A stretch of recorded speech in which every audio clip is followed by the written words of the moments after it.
Welcome to Another Triathlon Podcast, the podcast that brings the electrifying world of triathlons right into your headphones.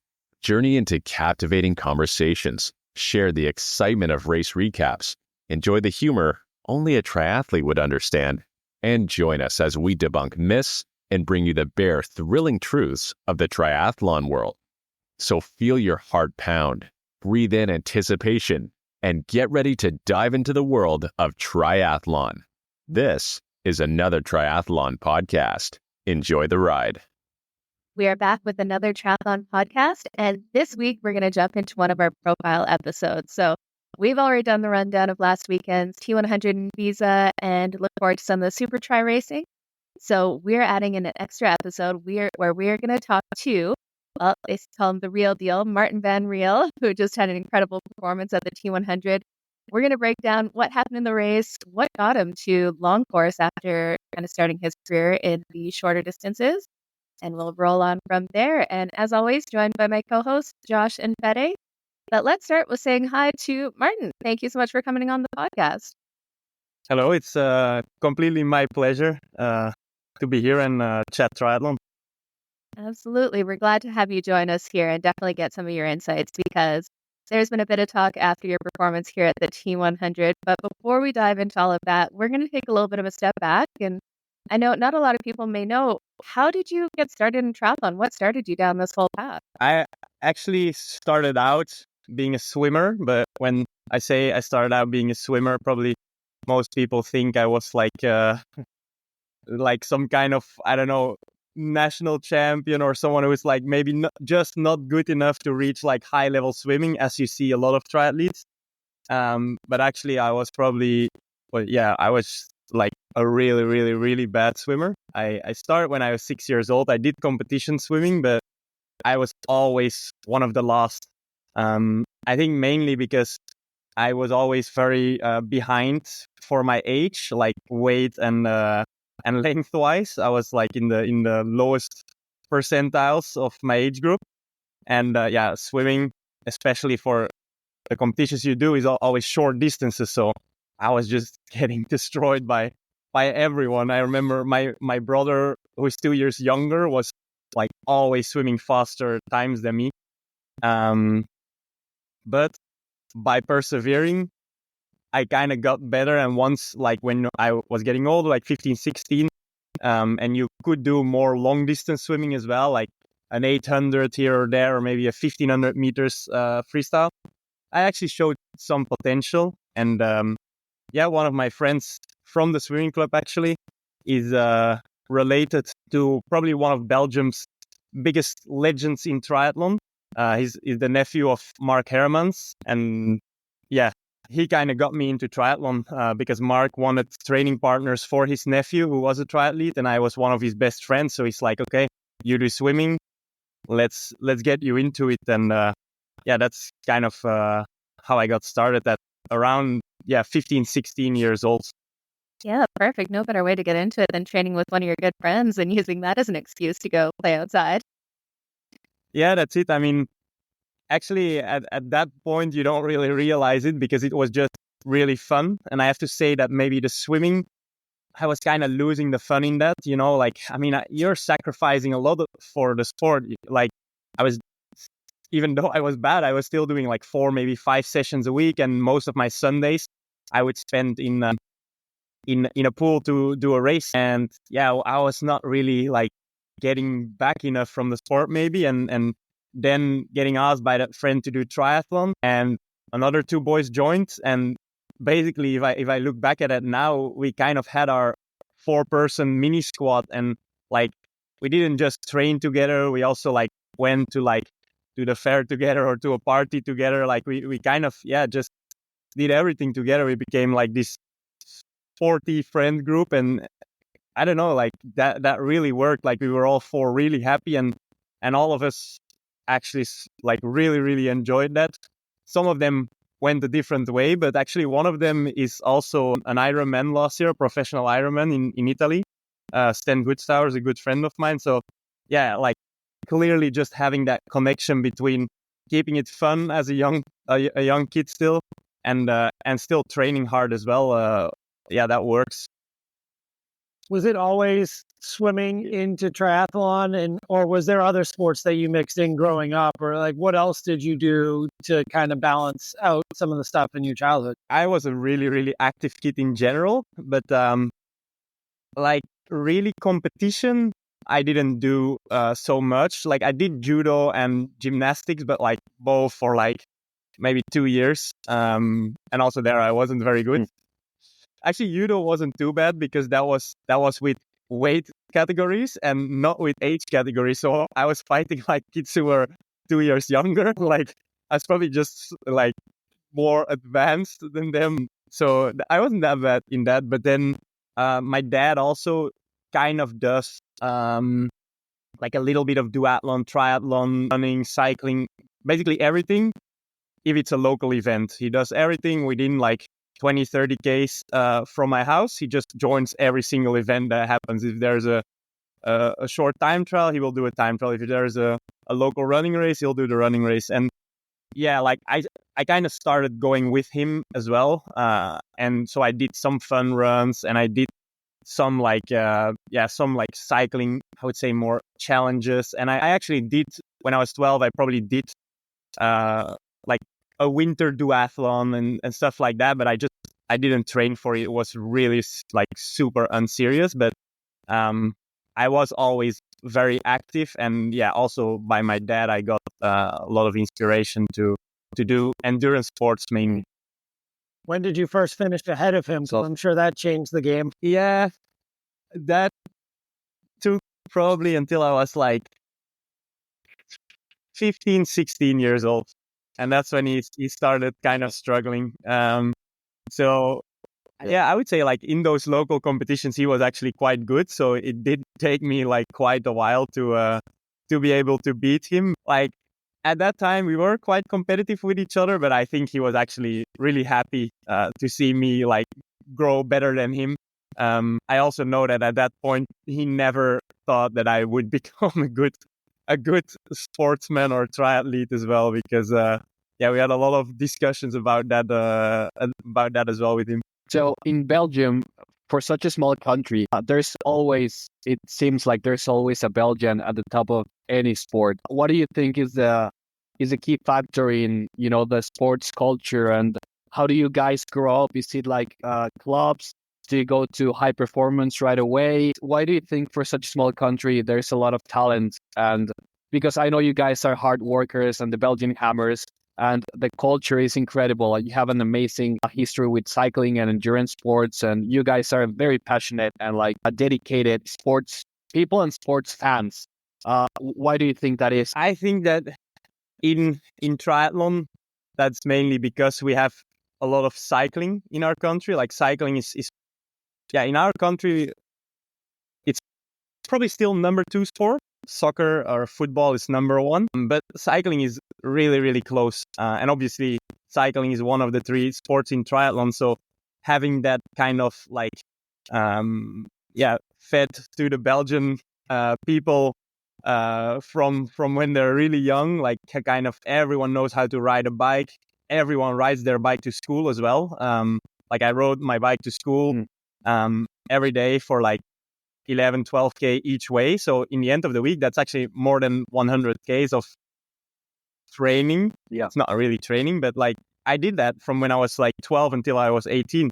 So I think that probably brings a lot of the culture, actually, the fact that we are cycling everywhere and that cycling is such a big sport for us. And obviously, in triathlon, that's a really big advantage, because if you're 25 and you've never touched a bike, it's going to get difficult, especially in short distance racing, where you do need a lot of technique and cornering and pack riding. And I think, other than that, also triathlon in general, we've kind of always had some like really big names. We've had Luc van Lierde, who won Hawaii twice.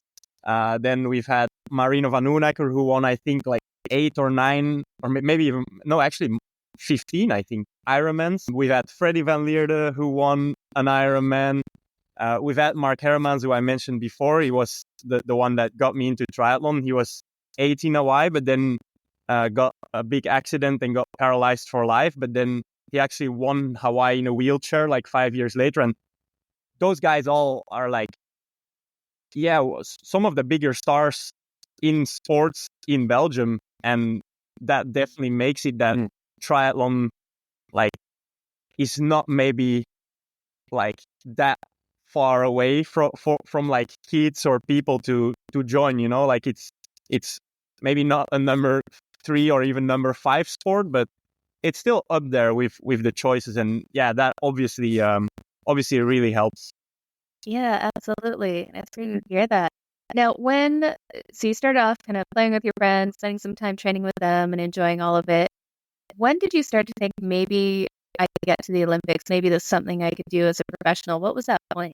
Well, I have to say that I actually never dreamt of the Olympics. Like it was always, the Tour de France in cycling, obviously, like being Belgium, but I never got the right opportunities in cycling. For me, Hawaii was always my big dream, a lot more than the Olympics. Actually, the Olympics is only later that I got into it. So, I have to say that the period when I started triathlon, everything kind of started rolling quite quickly because when I was 16, 17, that kind of came synchronized with my growth spurt as well. When all of a sudden I wasn't the smallest kid anymore. I mean, that went together with performances. And all of a sudden when I was 17, I started to win some like small race in Belgium. And when I was 18, I became Belgian junior champion. So it was kind of like a really quick progression. And that's probably when I was 18, became Belgian champion. That's probably where I started believing in myself that, maybe I could do something, but then you still need the right opportunities, you know, because I had pressure from my parents to go and study. Obviously, I didn't earn very much with the sport, or actually I earned zero with the sport. My parents had to pay a lot to have me do the sport. And I wasn't really getting federation support. So it took another 1-2 years and actually a lot of luck before I actually made the step to being pro. But that was probably where I started to really believe and train with the goal in my mind to become professional. What is like? What is it like once you get into that mode of, okay, Olympics are up next and I'm on that path? What is it like working with the Belgian Federation? Because we all know I'm in America, Jenna's in Canada, Betty's in Mexico, and each federation has its own processes and way it handles things. How has that whole thing been for you over the last 10, 12 years? I mean, actually, that started out pretty rocky because when I was in that period, when I was 16, 17, 18, I did some of the tests to get into the federation. And actually, they said, like, you're not good enough. But then, when I was 18, became Belgian champion, I got some opportunities. So I did actually go to European championships, to World Championships Junior. But I was kind of unlucky that we had a fellow Belgian guy who everyone else will also know is Jelle Geens, who won some World Series races. And this guy came second on that European champs, and I came 17th. So even though 17th was the best Belgian result in like 12 years or something at the Junior Europeans, everyone seemed to kind of just forget because we had the silver medal with Jelle on the Junior Europeans. And basically the next year I didn't get any funding anymore, like making the step from junior to under 23, like zero funding. So I went back to doing local races, like only in Belgium. And then another year later, I went, my team really believed in me and they paid to do some European Cups. And they basically were immediately really good. And that's where the federation picked me up again. So they did pick me up quite quickly again, but it's not really a story where they supported me from when I was young. But I have to say that basically from there on, so that's second year under 23, I think we're talking about 2013. From then onwards, I've had pretty like really good actually support from them. And especially I've got the freedom to do kind of what I wanted, which gave me the opportunity in 2015 to join the group of Joel Filio, the training squad of Joel Filio, because I couldn't really find a coach that was suiting for me in Belgium. And I would say that that's where I really made the jump from being maybe a good under 23 athlete to like really being up there with the elites. So that's definitely, because of opportunities that the Belgium Federation gave me. Did you do a lot of training with like the Joel Filio squad and stuff, or was it more him giving you training plans? Like, what did that look like to have you make that leap? Yeah, but when you train with Joel, it's all in. So you have to go with the squad, and we basically live together 24/7. I was with his group I joined the end of 2014 until the end of 2021. That's when I was with the group, and basically we're like a group of nomads, nomad professional triathletes traveling around the world, kind of following that World Triathlon Series circuit and having like some training camp locations that are located good in between those races. But yeah, that's honestly, for me, that's a phenomenal setup to be able to train with the best and live with the best people in triathlon in the world, maybe. Then you learn so much from that. And like, I think that's been, probably the one biggest step that I made in my career. Yeah.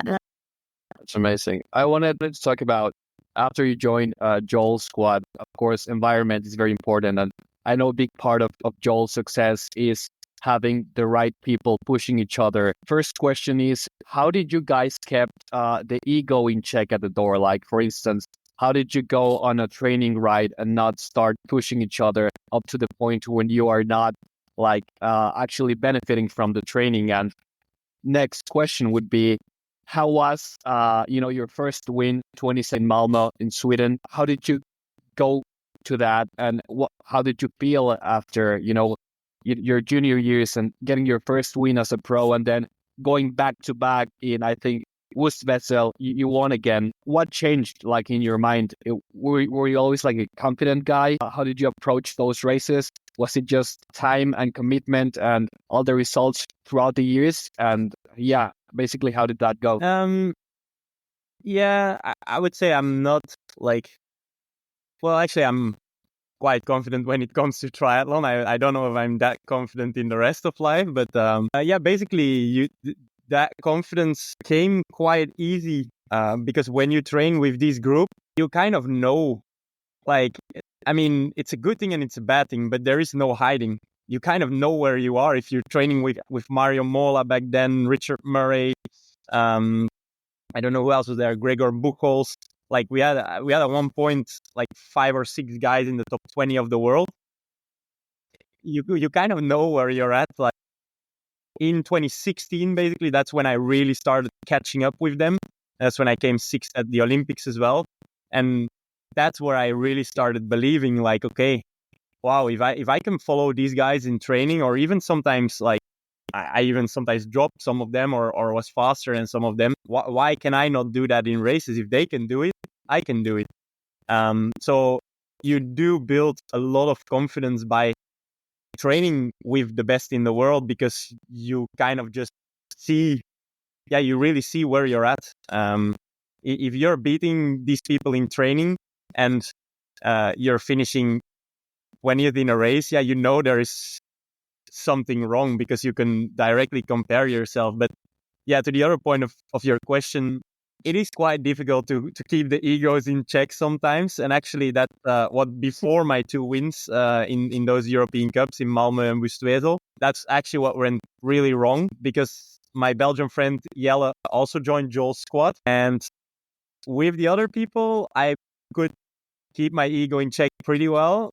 With Jelle, we both couldn't really keep our egos in check, because, like inside your country, there's always this extra battle, because you're like really directly fighting for like the same sponsors, the same attention, the same media. And basically we just, we were both super, super fit in the beginning of 2017, and we both got a stress fracture in the beginning of 2017. So that kind of brought us both also back to reality. And I don't think we ever were that competitive against each other anymore. But yeah, I think what also does keep the egos in check and does keep you from wanting to smash the other people is that you can probably get away with being a hero in one training, but you can never back it up day after day. And if you're with a squad of that high level, you're never going to be the best at every single session. So sometimes you just have to deal with the fact that you are going to be the one that is hanging off the back or getting dropped or really struggling. And some days you're probably going to be the one that is maybe pushing it a little bit. And yeah, when you find that balance, it kind of becomes also just a bit about helping each other on the day. You're a bit stronger, you just go a bit more in the front. It's not that you try to drop the other ones. So yeah, like you learn that because if you're a hero too much, you're gonna regret it. You're gonna regret it or get injured. Yeah, absolutely. And then you went on to have an even better performance at the next Olympics over in Tokyo. Kind of what had your expectations changed once you got that sixth place going into the Tokyo Olympics? Yeah, definitely. I mean, I think that sixth place was probably, even including for myself, was kind of a surprise in Rio. But then, in 2017, I started winning some European Cups. I started winning some World Cups in 2018, I think. And then 2019 did a podium on the World Series. And I was just getting closer and closer. And I did kind of feel like, okay, 2020, 2021 in the end, that I was going to be one of the favorites. I really felt like it was going to be my time. But yeah, like, I mean, that fourth place it's still very, very tough. Like coming fourth, it really hurts. But on the other hand, I'm also like, in a way, really, really proud of that result because I've never maybe been a natural runner. Like it's cost me a lot of effort and growth throughout my career to be able to run fast. And Tokyo was basically a running race. So to come fourth there, I am very, very proud of it, but the place is also a little bit painful, obviously. Yeah, I think you would have had a way better race if Tokyo would have had a tougher, more technical bike course. I think, well, I know you are very vocal about it, and some WTCS races are not as challenging on the bike for a guy like you, that you are an incredible bike rider, a swimmer, and you're also, like, for the audience, when Martin says he was not a great runner, he was already an amazing runner. But there are guys that are a bit ahead on the running part, but in terms of a complete triathlete, I do believe you're one of those guys. And if courses were a bit more challenging, I think we would be talking to a complete different story. Yeah, probably. Yeah, fourth place is a hard pill to swallow, but when you finish sixth, fourth, you can win it because it's just a matter of luck when it comes to the day. Just want to say that, you should be very proud for that. And hopefully, if you make a run for LA, maybe they make a more challenging course, which I don't think they're going to do. But yeah, we'll see. Yeah, for sure. I mean, I think that you kind of sum up Olympic distance racing a bit as well. Like the run is just kind of disproportionately important. And yeah, that's something that I've been struggling with the last couple of years, especially because maybe this is a very controversial thing to say, but I do think that I would have been on the podium in Tokyo if it was about the best swim bike runner. But it's just way more important to be the best runner because, I mean, I was probably one of the strongest bikers. I was top 5 out of the water and I had the 4th running time. Whereas, like someone like Hayden or Alex or Christian, I think none of them were out of the water in the top 30. Like, I think Hayden was even second, but that's just the game of short course racing. And that's been a frustration of mine these last couple of years, and that ultimately also led to I don't think I'm gonna go for LA 2028 anymore. That hunger is kind of disappeared a little bit. So Well, I mean, maybe you can go in on cycling, and you and Remco can go on the TT together. I mean that's really my dream. I've already in an Instagram post I once tagged him and I said, like, Remco, if you need a training partner. And he actually reacted quite positive. He even started following me. So I hope that we can go for a training ride one day. you get more and more triathletes Yes. getting into the TT road racing. You never know. Yeah, that's true. That's true. Maybe I should try it once. I mean, if I think that for doing the Belgian championships, you probably just need like a cycling license. So that's not too hard to enter. And I think that Belgian TT championships are probably quite competitive, I would say, to measure where you're at. Well, if you hop in, just send me a message and let me know before you tell anyone else. So we'll let everyone know. Okay. Yeah. No, so I mean, we talk about the Olympics and the struggle with it not being the swim, bike, run, but clearly the middle distance, long distance is something that really suits you well. And I don't know, why don't you tell people how many Ironman and PTO races have you done, and how have those races gone? Yeah, right now I'm still unbeaten, but we'll see for how long I can say that. I mean, with the level of racing at these T100 races and some of the other goals that I have in the close and a bit further future, that's probably not gonna keep lasting. There will be a bad day, or there will be just someone better on the day at one point. But for now we're 6 for 6, and I'm very proud of that. But that's not something I try to focus too much on, because like I take it race by race, and it's really cool to see now that is what happened in those 6 races basically. I think a lot of people have seen recently what you've done, and people forget. I mean, this started back in 2019, I think, was your first win. I mean, so you've been at it for a while at that distance, and now it's going to become your focus. So I think that's what people are scared about most. Like, this is just now becoming your sole focus. So kudos to you, man, for what you've done. And I know it's on the back of your mind, because we all saw the finish lines. Yeah. You know, the motivation's there.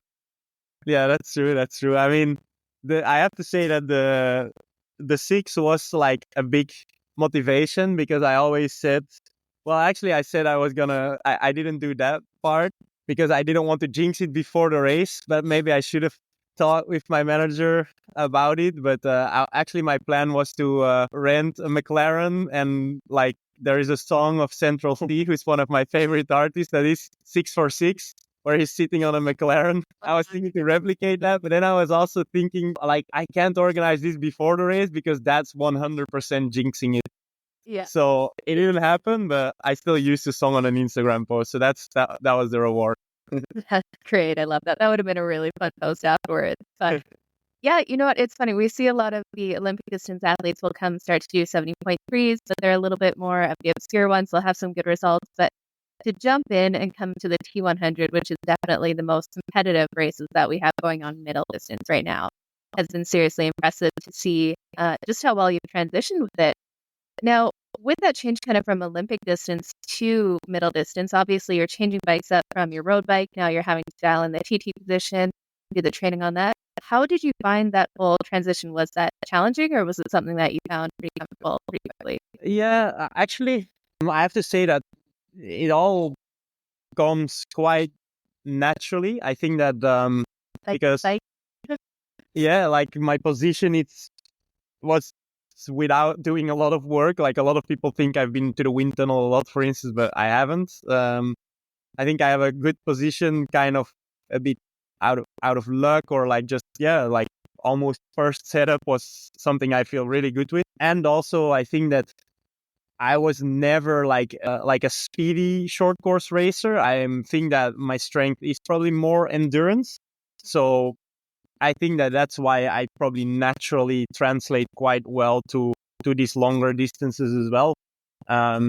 And also just because the last years it's been, I have been quite disappointed with courses we've been getting from World Triathlon and that kind of stuff. And so having my eyes also on the middle distance racing is just something that kept me really hungry and excited for the sports. And I think that's basically the most important. Like, I'm now kind of changing up my training a bit. I feel again like that 16, 17-year-old kid that gets to do like different trainings or like gets to do like longer bike rides. And like, I don't know, I just really have the excitement for all of this. And I think actually that's one of the most important things, because a lot of triathletes have very long careers, and that obviously goes with ups and downs. Like, no one can keep the same level of motivation during 15, sometimes 20 years that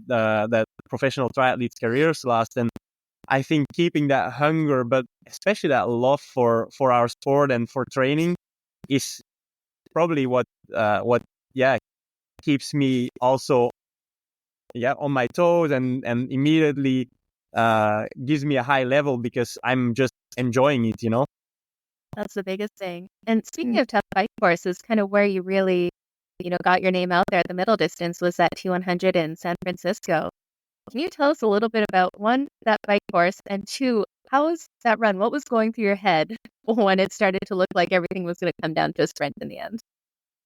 Yeah, I mean, actually that race, I wasn't very well prepared, because I did 2 short course races that I had to do because I wasn't officially qualified yet for Belgium for the Olympics. And they were in Yokohama, so near Tokyo, and in Cagliari in Italy.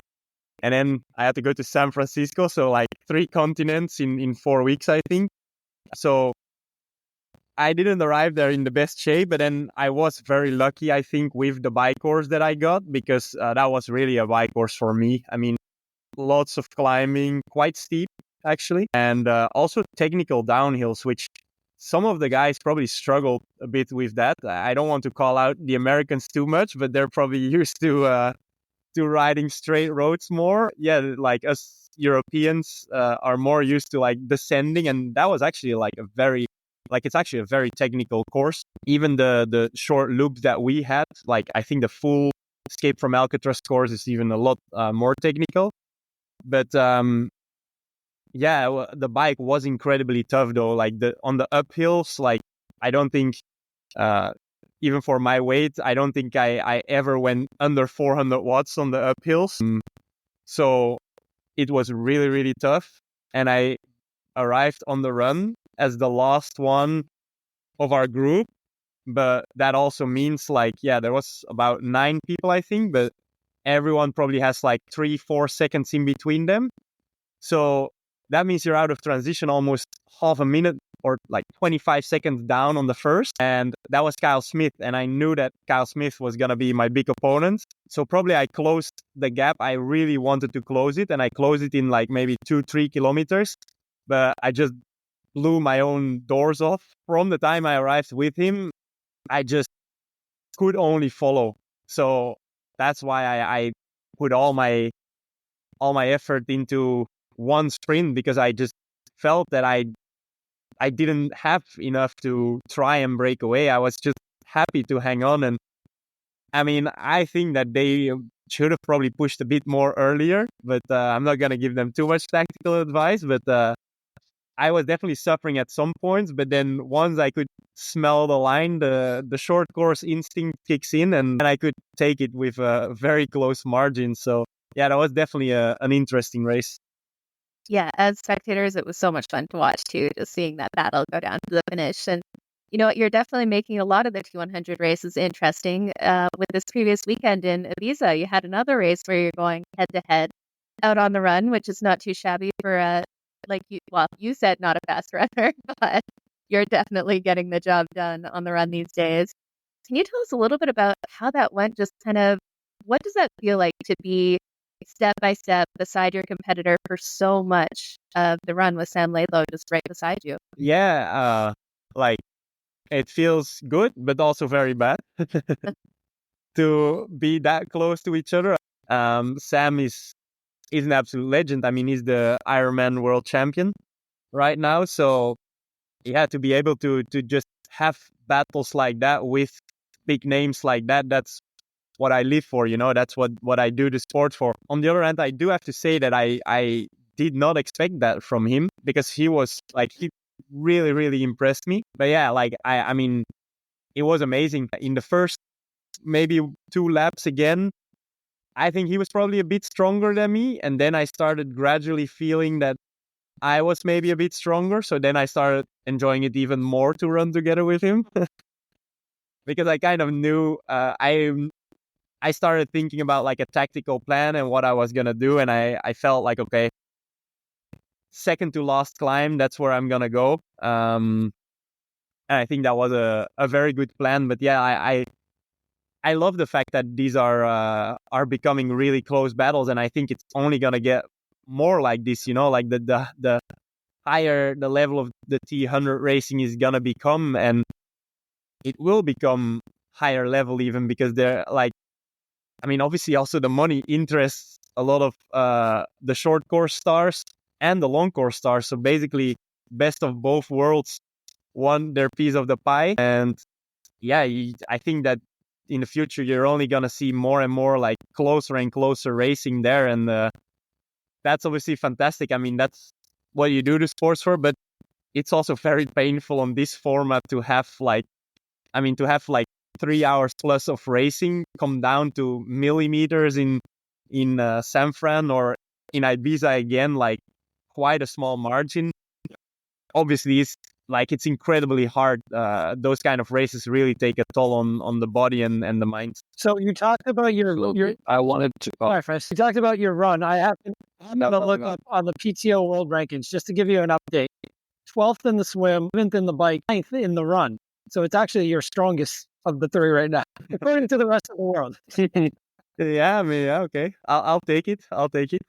So I want to talk about, now that you mentioned watts and bike and speed and all of that.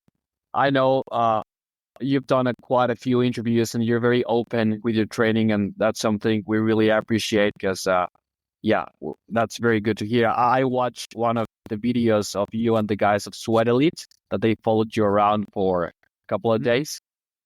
And always in podcasts and stuff, they ask you, what's your favorite training session and all of this. But I wanted to go a little bit more deep into that.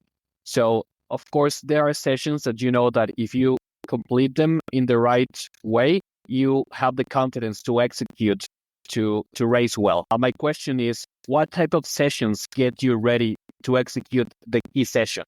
Like, what are a couple of sessions that you say, okay, I need to do 8 weeks of this in order to do my 4 by 30 minutes at race pace before getting ready? Yeah, like the grinding out session, so to speak.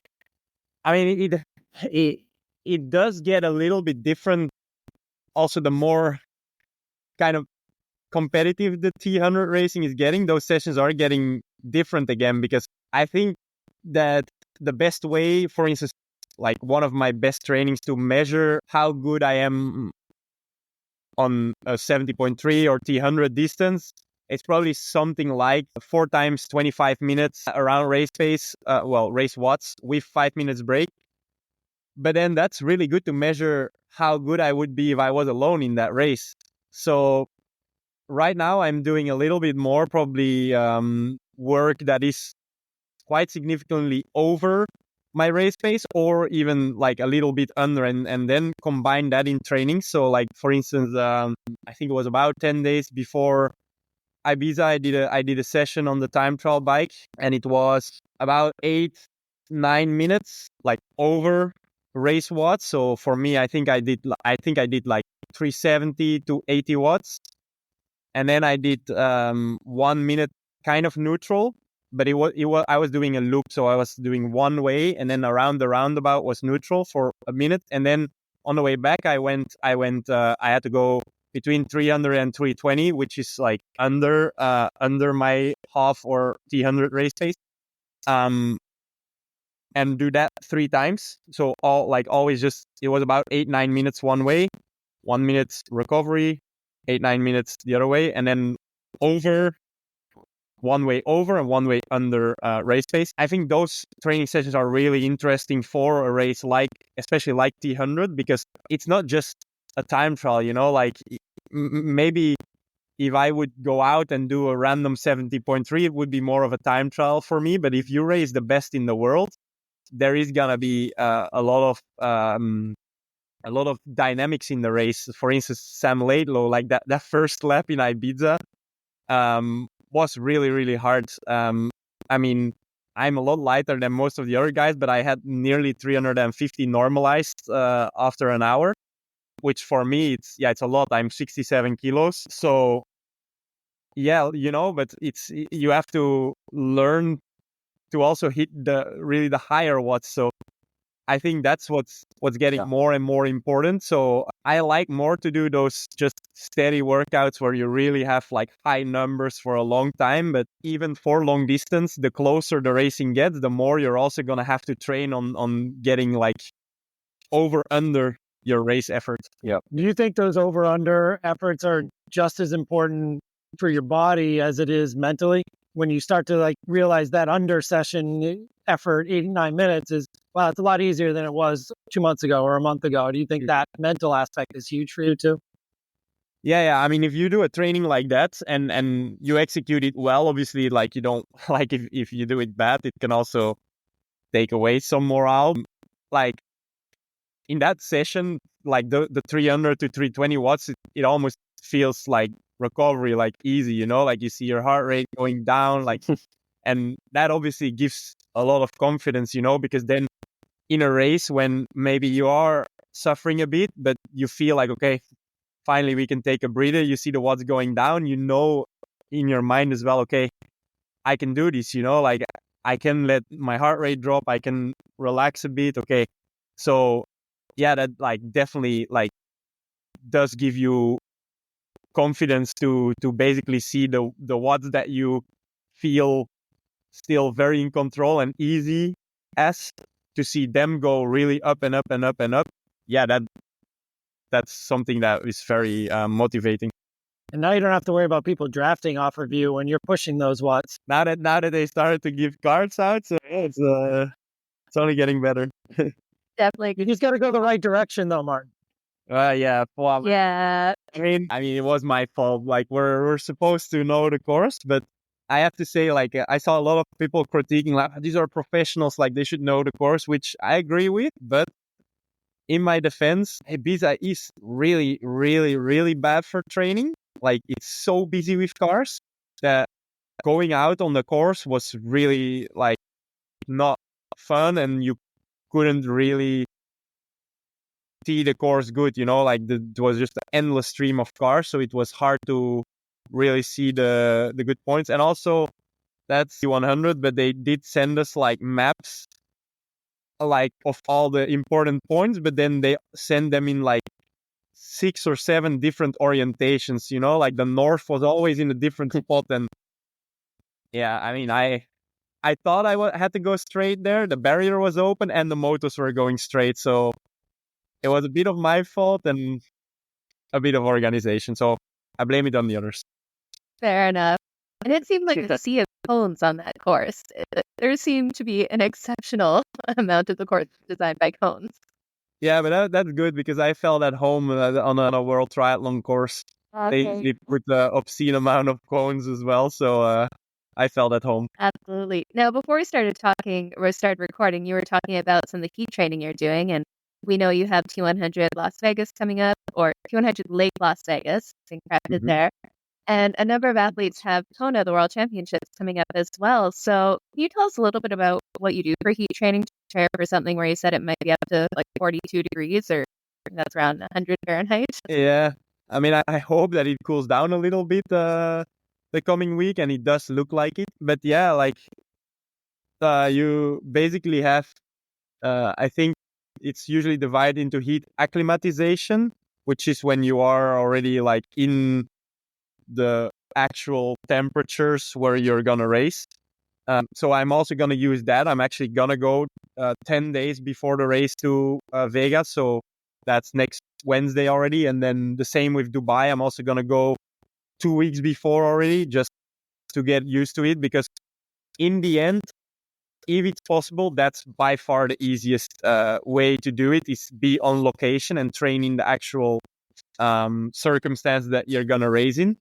But yeah, obviously it is already good to start adapting a little bit before you go to those races, or sometimes people just, like you say, like, I mean, an age grouper that has to work, they can go 3 weeks early to Kona. So you can do like the acclimation, which is like, we do some sauna training and some heat training on either the turbo or on the treadmill. Today I did it on the treadmill, and yeah, basically I just put on like a lot of clothes and just try to hit a certain core temperature. So we use the core sensor, but well, I don't think they're ever gonna sponsor me. They're already on Christian and Gustav. Like, I'm not really a big, like, my coach likes it, but I don't really think it's that accurate. It's a bit of a guideline, but it's something, but it's not something you can follow blindly.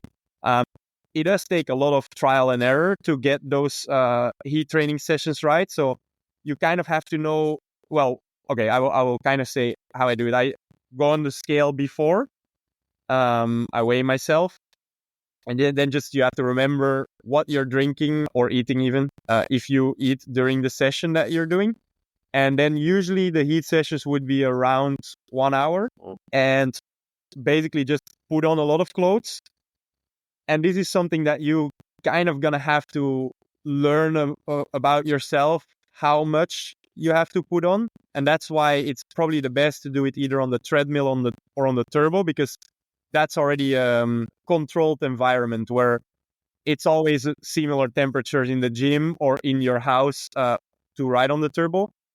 If you would do it outside, it's going to get a lot tougher because outside temperatures are different. There's more wind, less wind, blah, blah, blah. Yeah, basically covering your whole body is the most important, I would say, even more than putting different layers on. So I have a buff that comes right under my mouth. I put a beanie on, I put gloves, I put like 2 or 3 long sleeves and like something that doesn't breathe very well on top, like a rain jacket type, and then long pants. That's basically it. If I go even more extreme, I put on a painter suit, and then I try to, I start my training, and usually I do a bit of a warm up, like 10-15 minutes, I would say. And then I go a bit harder for like 5-10 minutes.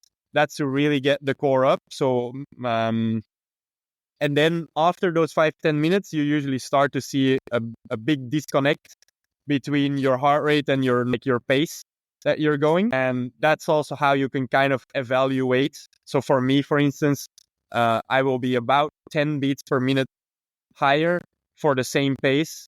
But that's basically just my body generating heat. And that's also like that disconnection. It's also something that you have to kind of learn for yourself how much that is for you. And then I start gradually taking off clothes if I feel like it's really getting too much, on which I use that heart rate disconnect and my core sensor a bit, and do that for about an hour, weigh myself again, and then after the session, try to drink as quick as possible the difference between your weight before and after times 1.5. Basically, that's basically how I do it. And then sometimes I even go in the sauna immediately after one of those sessions, or I use the sauna separately. But if you do it separately, it like, I don't think it has that much of an effect, because it's hard to be longer in a sauna than, like, let's say if you would do 2 times 20 minutes, that would already be very long. And yeah, it's better to have like almost near 1 hour of elevated core temperature. That's when you get effects. And yeah, like, it's a hard thing, because actually you have to do this 5 times a week to have an actual effect on both the adaptation, and then for more scientific, you also get basically a similar effect than altitude training from it. But it comes at a high cost. It takes a lot of energy and effort. So it's maybe worth it for a couple of races in a year. Probably for a Kona, it's worth it for most people. But it's not something you can do consistently because it just takes too much energy. Yeah, definitely training up and a lot of that. It's almost a mental hit too, kind of that central governor after a while. You're just like, I start to dread those sessions. You know they work. So that's a really good tip that you can only do it for a few key races or else you get so burnt out on it. Yeah, that's it. I mean, yeah, it's and also, I mean, they're not the most enjoyable. I mean, maybe for someone like Lionel Sanders, that would be enjoyable because he loves to be in his pain cave anyway. You know, like me, I love the sports to go outside, to ride with people, and like to do loops, to go climb mountains. That's what I love. So like it's a bit of a punishment to have to do my training inside for me. So yeah. And it's also like important that you are training to heat adapt, because a lot of people that want to get heat adaptation, they want to do their quality session while they're doing the heat training. And that is like the recipe to be burned out very quickly. So thank you for sharing that, because a lot of people that are training for Kona, they want to do their race pace stuff for an hour and a half while on a heat suit, and that's just going to blow them up. So yeah, thank you for sharing that. And probably also then in that case, they're probably also going to be taking a lot away from their actual session. They're not going to hit their paces, which is going to demotivate them, but also they're not going to get the actual adaptation from doing that training. Yeah, I think it's better to separate it and try to find a way and to make it as controlled as possible, the sessions, as in have it in very similar circumstances, similar pace, because that's the only way to really see differences in how your body reacts. And yeah, it is a very difficult thing because it has a very small margin of error. Yeah. Well, I don't want to keep 100%. you too much longer, and I know we had a bunch of questions from the fans, but I'll only ask one of them, and then we can get to our standard questions that we like to ask in rapid fire type order. But the one question a lot of people had was, what's that new contraption on your bike in the T100? So you had it on your back, new device. Really? Actually, no one's asked me, but that's actually really not something special. It's just from Exolab, which is the same brand as my rear bottle cage is from, and it's just a aero pouch, it's called, and you can put your spare material in there. But the more you have behind your ass, the better. Like it's good for your airflow. The more is there, like if you could put like I don't know what you can put behind, like, but the more the better, basically. So yeah, like there's something on your back, like literally on your spine. That's no, that's the GPS from T100. That's okay. Yeah, so they have a GPS pouch, and I put it really low now because the last time in San Francisco they put it quite high. So they sew like a little pouch in our suit, and my helmet was touching it. So when I was going in the aero position, the tip of my helmet was touching it, and it was really annoying. So they changed it and put it actually really low. So now it looks like I have something like a weird communication device, but it's actually, I mean, I haven't really watched the broadcast. I don't know if they use a lot of the data, but yeah, that's actually would be to have our speeds and probably where they broadcast our heart rate and theoretically they could broadcast our watts as well. They haven't done that, I think, but we have signed that up, so they can do it. Yeah, we would definitely love to see more of that. Okay, before we'll let you go here soon. You've been so generous with your time. We've got a couple kind of quick hit questions, and then we'll be done for the day. But we'll start off with, if you had to race a triathlon with another pro, you had to partner with someone, who would it be and why? And this could be either someone who would just be fun to suffer with, or someone who would push you, or someone who you just want to spend that time with. Well, probably I would have to choose Aaron Royal here because in the T100 they're starting to say that we're like a couple because we always do everything together and like we always go together to dinner. So if other athletes come into the same restaurant or something and see us together, I was like, the couple is here. So I'll make it a couples triathlon with Aaron. I mean, he can push me on the swim, and then we can take turns on the bike, and I'll try to push him a bit on the run. Perfect. I love it. Now, if triathlon had a fourth discipline, what would be your preference for it? So is there a sport or something that you're good at that could be that fourth discipline that would give you the edge? Yeah, I mean, Judo, fight them at the end. I don't know. I don't know if I want to pick judo. If I see some of the guys like a Rico Bogan or something, I don't think that I can throw them into an ippon in T2 or It wouldn't be weight classified, so you'd be up against anyone. Yeah. Yeah, that's true. That's true. Maybe we should go for something extreme, no? Like a base jump or something like that. There we go. I like it. Keep it interesting. A little bit of adrenaline at the end of the race. Perfect. Now, what's your guilty pleasure song that gets you kind of pumped up for a race or in a hard training session? Other than 6 for 6. Yeah, that's true. I'm a big fan of Central C. I don't listen to a lot of music anymore before yeah. Maybe just Wiz Khalifa, We Them Boys. I think that was the last song I listened before. It's not that famous, but it's the last song I listened before Ibiza, I think. Well, definitely worked for Ibiza, so can't discount that. Some aggressive rap. That's what I go for. There we go. Last question we have for you. Is there one piece of advice that you got throughout your career that's just kind of stuck with you, that's resonated with you? Yeah, I mean, I think that's still from Joel, just like what he always said was consistency is key. And I think that's very true. And probably in some periods I've also overdone that. But I think in general in life, if you can, follow that like rule, it's the best. It's better to not be obsessed at any point. So don't ever do too much, but it's better to just do something small every day to work towards your goal, and you're going to get a lot farther than you think you can. Definitely some advice a lot of age groupers need to hear. 100%. Very cool. Yeah, I appreciate you hopping on. This was awesome. I know it was kind of last minute, and coming out of Ibiza, I'm sure there was some nights of partying after that win, and in the beautiful island, and now you're off to Vegas, another party central. So you get out by the time you get to Dubai, where you can't party. That's it. I think that T100 is trying to sabotage its own athletes or something like that. It's like, who can make it to Dubai? You know, like who's not getting burned out, partied out. No, actually, we kept it quite calm. I think a lot of people were already with both Kona, because a lot of the guys were going, and girls were, well, not girls actually. A lot of guys were going to Kona, and most girls were probably dead from doing Nice the week before. So it was actually quite calm after the race. Fair enough. You have a big party after the grand final there, and then you'll have earned it at that.